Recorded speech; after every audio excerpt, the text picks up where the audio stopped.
Welcome back, and if you're new, this is a place for anybody who's on a self-improvement journey or healing journey from mental health, addiction to come for tools and information that can radically speed up the individual process of growth and transformation. Transformation is when we are experiencing internal peace and freedom. Now, you may ask, how am I teaching this? How do I even know about this? Why would I want to even listen to this person? And you're absolutely right to be asking those questions. And all that I can say is that I have been on this journey for 17 and a half years. 12 and a half years of that has been post-surrender recovery work, some of the deepest levels of sacrifice and inner work on this journey. And I've lived in the pitfalls. I've learned the hard way. And I'm very familiar with these obstacles and pitfalls. And now, having been freed of them, I just wish that I would have had this information at the beginning of my journey, because I know that if I had known these things, that I would have gotten to where I am today much sooner, to experiencing this level of internal peace and freedom and acceptance and ease and flow much sooner. And honestly, this is not me doing this because I feel like I need to do this. It's what I'm passionate about. It's what I came here to do. And being of service in this way is what makes me feel alive, and it makes me feel aligned. And so here we are. And I made a video just a little bit ago on this basically we're going to be doing Evolving Treatment Plan Part 3. And I really wanted this video to be for anybody who found this, who could look at their own recovery plan, identify any deficits that may be taking place, and be able to correct them very objectively and practically. It is these obstacles, it is these pitfalls, these deficits, these blind spots that are slowing us down at the very best and are deadly at the worst. So it's pretty important information, and I had made a whole video, but it went into almost 20 minutes long, and I was like, dude, that's a lot. So I wanted to remake the video, and I'm going to keep it a little bit more succinct. And with that being said, if anybody has any questions, I highly encourage the comments on the video, and I'll make a separate video to answer any questions. That feels like the better approach. So some of these things might be a little bit review from the last two videos, but we're going to bring it all together. And one thing has changed, okay? But I didn't want to remake the other videos. So real quick, we must look at our situation as a system, okay? This is a huge deal. This is a very complicated journey. And if we're not looking at it as an entire system and breaking each individual component down, then we're already in an obstacle or a pitfall. So what the Evolving Treatment Plan is a snapshot of this entire system, okay? And we gotta know that there's four main components, okay? They're the spiritual, the mental, the emotional, and the physical. The whole system has become corrupted, and each individual component has become corrupted in its own ways, okay? But it works all together, and they all affect each other. But to review how it's become corrupted, the spiritual aspect has gotten corrupted by, first and foremost, disconnection. This disconnection has gotten the ball rolling for everything else. And we're going to do a quick review, okay? Because this is really important. What do you mean, this disconnection? It's disconnection from self with a capital S, from life, from source, God, higher power, universe, whatever word you like, but it's disconnection from our self. And it got started out of this conflict between our need for attachment and our need for authenticity. These are two human survival needs, okay? Attachment is the need to have love and belonging and acceptance. But authenticity is just as important if we want to truly manifest our highest potential, okay? And this is being in touch with who we actually are, our intuition, our true self. So what has happened is there's been a major conflict, and through experience, most of us have learned to abandon the true self. Bam. In that, self-abandonment is born. But we did it because we had to. It was a survival need to maintain attachment, to maintain love and belonging and acceptance. We can't show up as we actually are. That's not okay. That starts the process. So now all this fear, all these fear-based beliefs enter the picture, okay? So that aspect has become overrun by disconnection and fear-based beliefs. This leads into the next aspect, which we're going to go over, which is the mental aspect. We're dealing with insecurity and distortion. Okay, we're seeing everything through a distorted lens. We're seeing ourselves through distorted lens, others, life, everything's distorted because it's all rooted in fear. All of this disconnection has led to all of this mental insecurity. Most all of the diagnoses are born from this, and much, much more. Okay, that all leads into the emotional aspect. We're dealing with, this is where the changes come in. We're removing suppression. We're done with that, and we're replacing that with dysregulation. It is the more appropriate word to describe how the emotional aspect has become corrupted. There's dysregulation and inauthenticity that has overrun the emotional aspect. So if we stop and think about this really quick, okay, this disconnection, this fear, this illusion, this insecurity, this dysregulation, this inauthenticity, all this chronic pain and suffering, okay, this is what leads into the physical aspect, okay? We're under so much stress. The system is under so much distress, okay, that, and it's like lights are going on. It's crazy. It's crazy. And those of you who are watching this will know what I'm talking about, but this is where our deep craving for relief comes from, and the only way that we know to gain relief is through destructive habits. So these destructive habits and this deep craving for relief is how the physical is corrupted. So this is what's going wrong with the entire system, okay? And we got to separate these aspects, these components, and we got to build a sufficient strategy to overcome each one. And in doing that, as we work these strategies together, if they're sufficient, what is going to happen is that we are going to produce quality experiences, new quality experiences, and those experiences are going to cancel the limiting, self-fulfilling prophecies, the limiting fear-based beliefs, the limiting program, the unconscious program, whatever you want to call it, but it's going to prove them invalid. And the second that we prove them invalid, we will no longer act on them. They will no longer be reflected in our life experience, okay? So that's what an effective treatment plan is doing. The spiritual aspect, there's 3 main bullet points. So if somebody's watching this material, and again, I'm only going to go over the very, very basic of them, and if somebody's intrigued, reach out. But we got to have these true north values. We have to have these new values that we're going to be aligning our thoughts and our actions with. This is absolutely critical. Okay, what do you mean, Justin? Well, we can go, like I said, we can go deep into it, but the easiest way is to find 3 or 4 values. We can ask ourselves, what kind of relationship do I want with myself?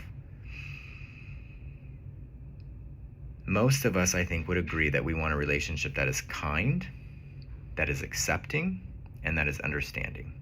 So those become our true north values. We're going to be aligning our thoughts and our actions with these values. Okay?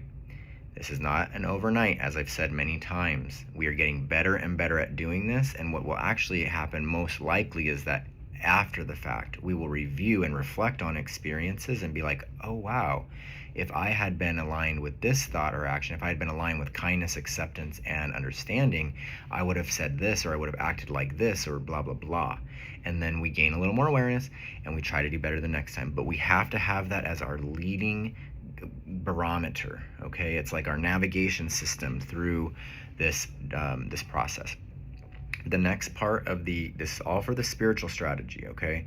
We got to develop our self-awareness tools. The 4 main ones are having a morning routine that is going to engage the parasympathetic nervous system, get us aligned in an aligned state, and get out of the fight flight to the best of our ability. We got to be learning how to put pen to paper, getting our thoughts out on paper so we can slow all this down. That's the second. Doing some meditation. It could be a couple minutes. I like to say this is when we're listening. We're listening to life. We're listening to whatever, higher power, guidance, universe, trying, if my thoughts and actions were aligned with these principles, what would my day look like? Listen, write it down. That's right there. You're applying pretty much all the strategies. And then some mindfulness. So these become a part of our daily life more and more and more. The last bullet point on here is, am I developing a service-based mindset? Am I genuinely being a part of a volunteer project, or do I hold a commitment at a group?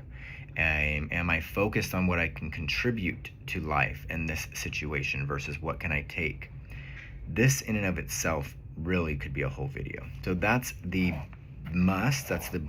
bullet points of the spiritual strategy to correct that disconnection and fear-based beliefs. Now, the next part would be our mental aspect. And the first bullet point is having a recovery guide. Having a person, whether it's a mentor or whatever you want to call them, but they've been there and done that. They have healed from whatever it is that we're trying to recover from, and successfully, and are teaching us the ropes. Okay? They're very logical in this. Then you have that therapist, okay? The therapist is for the emotional processing, okay? Logic, emotion. They are more often than not two separate individuals, because one person holding all of that, it's a lot. It's kind of too much, and it's very rare. So these are two different people. The next is going to be a psychiatrist, medication management. That might be a part of our journey. Then there's shadow work. Am I doing legitimate shadow work as a part of my healing journey? We can't get around it. Legitimate shadow work has us going in deep, identifying those limiting beliefs, those programs, the fear-based beliefs that are governing our lives, the liabilities at play, and actively opposing them and turning them into assets. Identifying liabilities, turning them into assets. That's true shadow work, okay? And it's a process, and if we're not doing it, then we're not going to have a solid upward trajectory. The last part is reading a self-improvement material, whether it's financial, whether it's physical, emotional, spiritual, mental, but something that we're tapping into some greater knowledge to learn. It can be in audio form, it could be in book form. It's got to be a part of our plan. Moving into the emotional aspect, we're looking at developing a recovery community, like-minded people, where we're meeting up on a weekly basis or more, weekly at the minimum, and we're learning and we're growing together, and there's like-minded individuals that are going through the same stuff. Most importantly, that's one aspect, the recovery community, but the next part of it is engagement with this community. Am I getting together with individuals, either the group or some people outside of this meeting, in real life, where there's unstructured situations happening, where I actually have to just be? That's so scary for so many of us, including myself, and I treated it like the plague. Okay, until I got very sick, and I had to learn this the hard way. I'm telling you guys, like, to learn the hard way. But having that in community engagement is key to healing the dysregulation and the inauthenticity. And it can feel like we are actually promoting dysregulation because we're gonna be anxious, but it's exposure. The only way that we can heal from this is by exposing ourselves to these social situations. Okay, that's huge. And then developing 3 lifelines. This is another category. Lifelines, somebody I can rely on in a time of crisis. I can call and just vent and help them, have them help walk me off the ledge. We have beliefs largely that we don't need anybody. That's one of those limiting beliefs. I don't need anybody. That stemmed from some sort of experiences where people were very untrustworthy or harmed us, and we became this belief that we don't need anybody, and we become an island. But if we remain an island like that, we're not going to heal the emotional body. Now, the physical has 4 bullet points. The first one is going to be our environment, people, places, and things. We take a scan. If there's anything that in our life, that is negative to our healing journey, we're going to remove it slowly but surely. People, places, and things. The next is going to be nutrition and exercise. Is this a part of my plan? Am I getting a proper amount of sleep? Am I getting a proper food intake? And am I exercising regularly? That's important. physical part of it's a part of the physical aspect. And then we're going to look at our abstinent behaviors, and second, our gray area behaviors. These are the destructive habits that we have that we're utilizing largely to distract, and they're different for everybody, and everybody's going to have their own situation here, but we have to identify them and we have to become willing to abstain from them, because these are the things that we're using to run away, to avoid, to evade what's actually going on underneath. And if we are going to continue to do that, we're not going to ever get to these levels of internal peace and freedom that we talked about. So we start with certain abstinent behaviors, and then we have our gray areas. These are the ones that maybe we're not ready to give up yet. My sponsor at the time, because I got sober through 12-step. I'm no longer super active in 12-step. I'm no longer active in 12-step, if I'm being completely honest. But,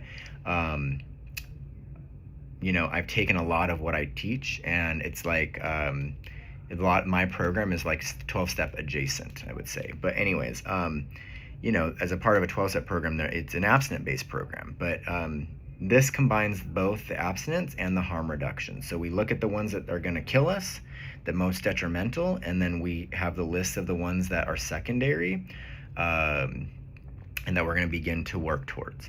And we're going to gain more data on those ones. And at a certain point, I guarantee you, if we're doing this correctly, we will begin to have more awareness around these gray area behaviors, and then they will become an abstinent behavior when we're ready for it.